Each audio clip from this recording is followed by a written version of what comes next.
This is my review on the Star Wars prequel trilogy, the Star Wars The Phantom Menace, The Revenge of the Sith, the third installment, the final installment, and the prequel trilogy of Star Wars. I give all three movies, I'm thinking,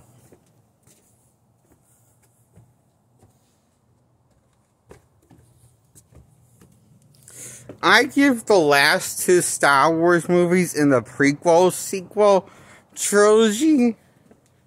The prequel trilogy, the sequels to the prequels, to the first prequel of the prequel trilogy. Okay, I give Attack of the Clones, Star Wars Attack of the Clones, and Star Wars Revenge of the Sith. I give both of them a 10 out of 10. Those movies. And I give the first prequel of Star Wars, The Phantom Menace, as much as I like the movie, I wouldn't give it a 10 out of 10. I give it an 8 out of 10 more so, because my biggest problem is Jar Jar Binks not a side character, but one of the main, he plays an important part in the third act. And I don't know why they made him. I don't know why, but Jar Jar Binks is also one of the main characters. Is once he's in there, he stays in there, and he just drags the film on and overstays his welcome. I found the character was boring beyond repair of a character. And not even funny, even though they tried to make him funny. I appreciate it, but he sucked. His comedy sucked hard. Ugh.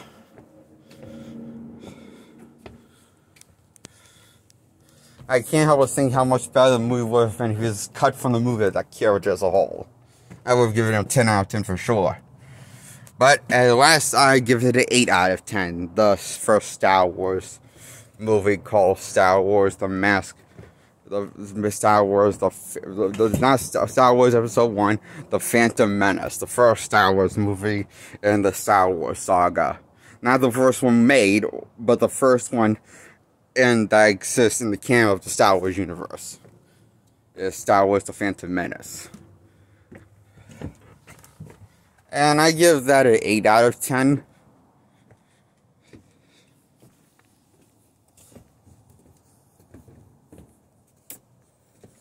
And I give Star Wars Revenge of the Sith a 10 out of 10, because I love Anakin in that movie and Obi-Wan Kenobi and all the performances in that movie. I love the transformation of transformation of Anakin transforming and turning into stepping into the role of Darth Vader, his iconic role. When he gets to play Darth Vader, he actually gets to play a villain in this movie.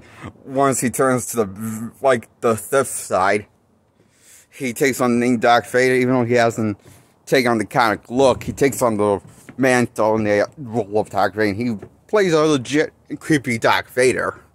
That's very intimidating and pretty overpowered.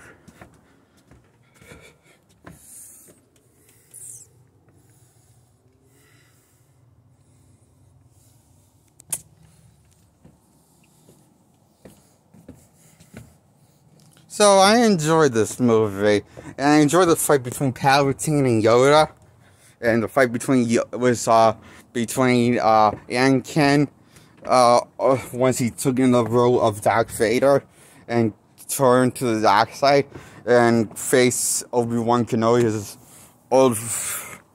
his old partner, friend, has to go faceless. I like the fight between them also. And I like that was a good fight. I enjoyed that, and I enjoyed the story of Anakin turning evil and turning to the dark side.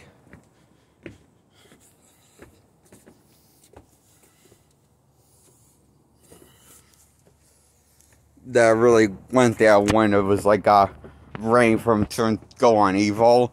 I like the fact that made him the most unredeemable, unforgivable asshole, because the first thing that he does is just murder children. But you Padawans. That's just the first thing he does as Darth Vader, murder children and Padawans, and then he strangles the love of his life when she's pregnant, but doesn't kill her, but makes her pass out, and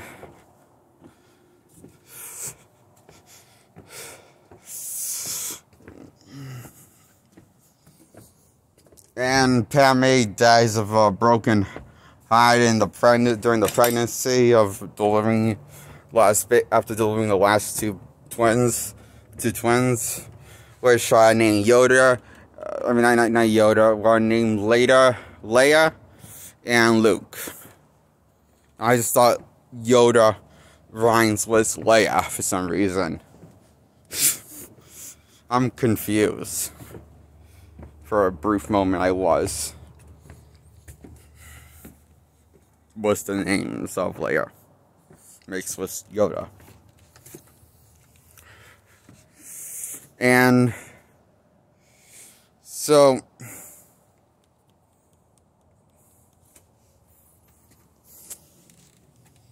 I like this movie a lot. The third installment, I give it a 10 out of 10. Oh, and I love that they got James Earl Jones to reprise his role as the voice of the iconic role for Darth Vader. The voice of Vader. Yeah, they got James Earl Jones, the iconic Vader, the OG Vader, to do the voice when after Anakin is in his Vader suit. They got I like that, you know.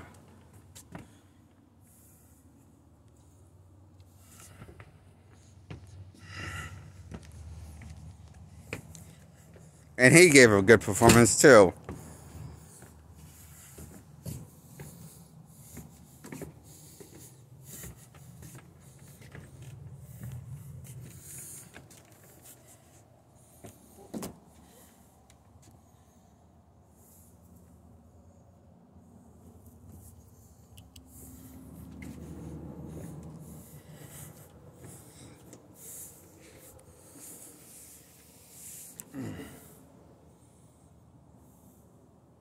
And that's why I give Star Wars Revenge of the Sith a 10 out of 10. And I also give Star Wars 2 Attack of Clones a 10 out of 10. I love how entertaining over the top Anakin and whiny can be. And how whiny of a crybaby can be, and also how insane he can come across. In the sequel to Star Wars Attack of the Clones. I love the scene where he recklessly tries to catch the bad guy by almost right into everything and killing himself in his mask, and seemed to enjoy it. It's quite funny, I thought. He is quite a funny character in the sequel. And it comes across as funny because of how insane and reckless he is, I thought, and also a bit whiny.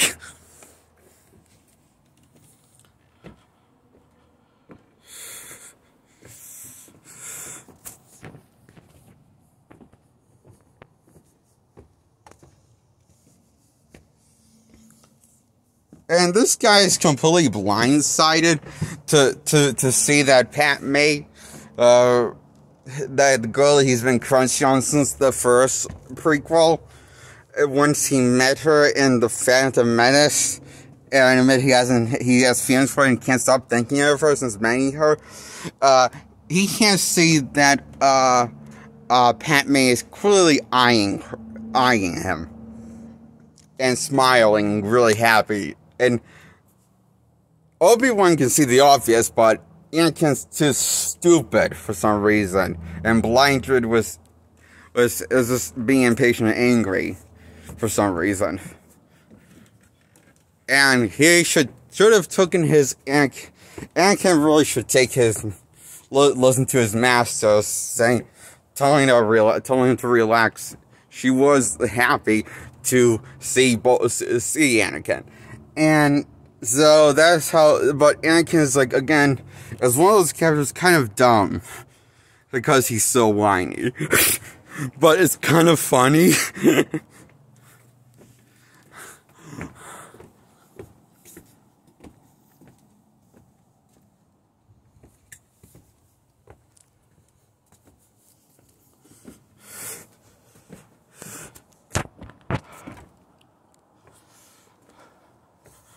And that's why I think my favorite Star Wars movie would have to be Attack of the Clones. And the prequel franchise to the Star Wars prequel trilogy. Why I give it a solid 10 out of 10. My second favorite is Revenge of the Sith.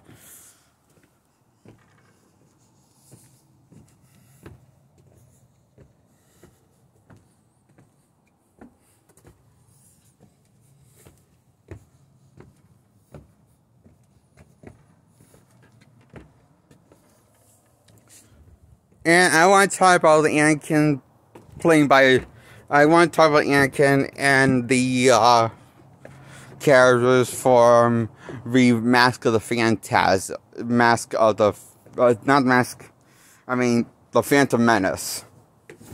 Star Wars Episode 1, The Phantom Menace. The characters were great, with the exception of Jar Jar Binks being extra crapped.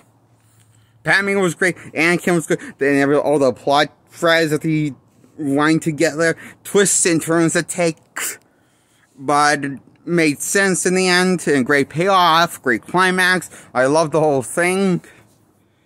The more I'm thinking about, maybe I should have given that a 10 out of 10. Star Wars The Phantom Menace.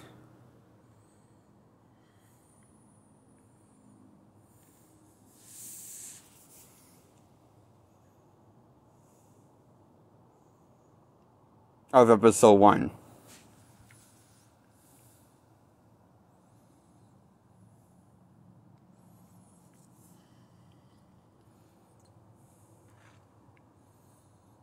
Question I need to ask myself. Which do I like more?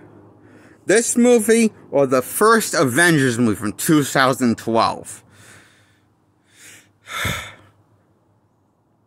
It's a tough call.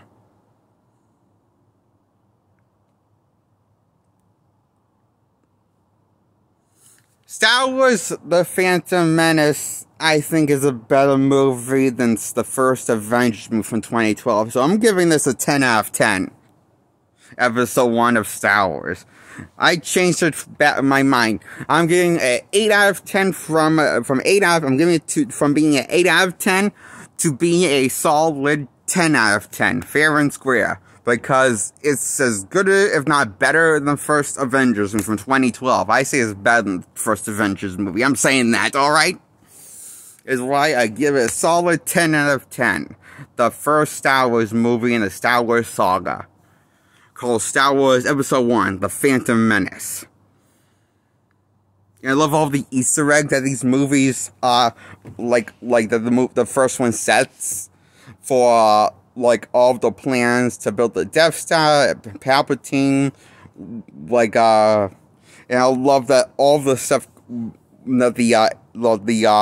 that all three movies, with all three installments of the prequel trilogy. I love how there's little Easter eggs planting their seeds that can weave their way into the original trilogy for each installment.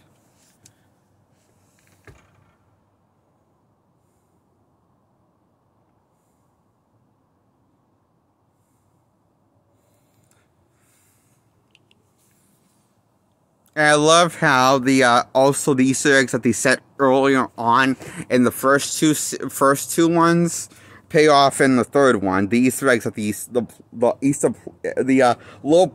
plot elements they set up, and the first two ones that loose plot threads. I felt like I like how they like set like they're not Easter eggs, the plot threads. I'll call them Easter eggs. I guess something else. I got confused for a second. My words for a second. Sorry. So, I like the first two Star Wars movies. Was The Phantom Menace and Attack of the Clones. The stories that they were telling. I love how like there was multiple stories told at once that was telling with the first two ones, like the setup of the clones, the building of the clones, the fact that they will be, the fact that the clones and how it ties into the Death Star, and plans like we show see Easter eggs for the Death Star, and we see the Death Star third one pay off.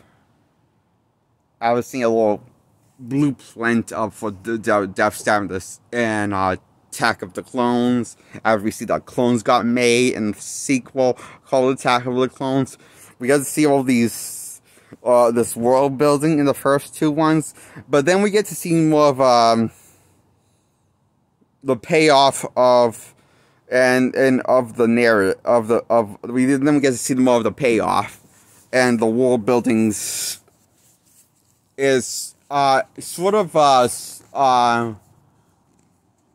like dials back the world building was in the third one of Revenge of the Sith. I notice with the loss of world building and plot threads and a bunch of stuff with the Easter eggs, it kind of dials it back, but it does less with that, less of those elements shoved in there with the story of Star Wars, Revenge of the Sith, making it the most contained Star Wars story, but in the way probably the most least ambitious one that Lucas made. Not saying it's the worst one. My least favorite is Star Wars, The Phantom Menace. But I gotta admit, the least ambitious one is the third one. Probably, when I think about it. Because it's more like focus on like fishing is. I don't blame it, but the thing is, I'm not saying it's a bad thing. I'm saying it's what I notice, because I notice more focus on wrapping up, finishing up, tying up loose ends that they set up and the first two ones, and getting those all pay off and making Anakin the villain he needs to be, that we want him to be from the original trilogy that we got us OG fans used to it. There's older OG fans than me, because I saw the original trilogy before I saw this trilogy, and I just got more used to the old trilogy as a kid before I saw the new trilogy, the prequel trilogy. So, I mean, the older ones than me, like my dad.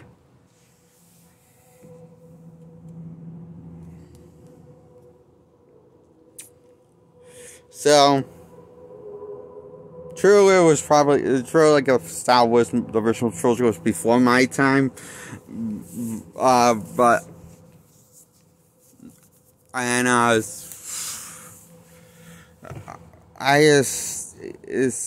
was, before I was born, basically, so, but, I still like the old trilogy a lot, so I was really hyped when they made Vader in the movie of the finale to his Vader story, Anakin transforming into Anakin Skywalker to Darth Vader.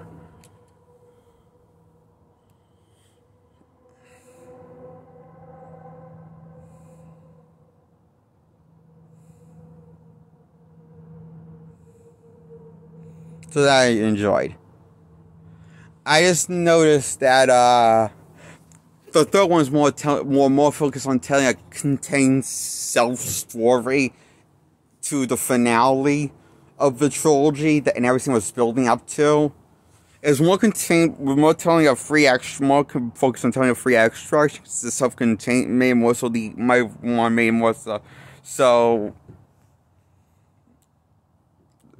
it does seem at least less ambitious and less bold than the first two ones, okay? In terms of, because it didn't have as much plot to juggle, you know? Fred's in the movie of Star Wars: Revenge of the Revenge of the Sith is what I noticed. I still give it a 10 out of 10. I still like this movie a lot. Great movie. I give all three prequels of Star Wars prequel trilogy a solid 10 out of 10. From 1 to episode 3 of Star Wars.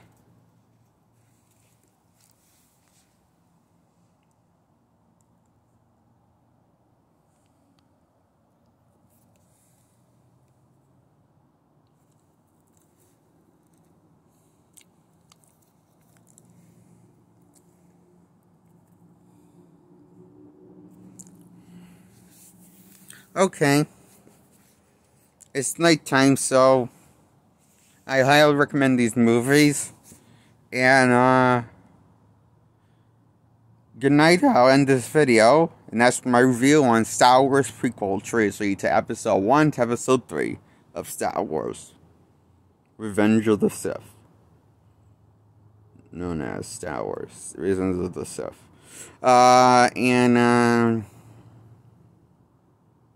Hit the thumbs up if you like this video, and then hit the bell, then hit subscribe in that order to get subscribed to my channel and my content if you want to follow my content. To get subscribed, click the bell first, then click the subscribe button in that order.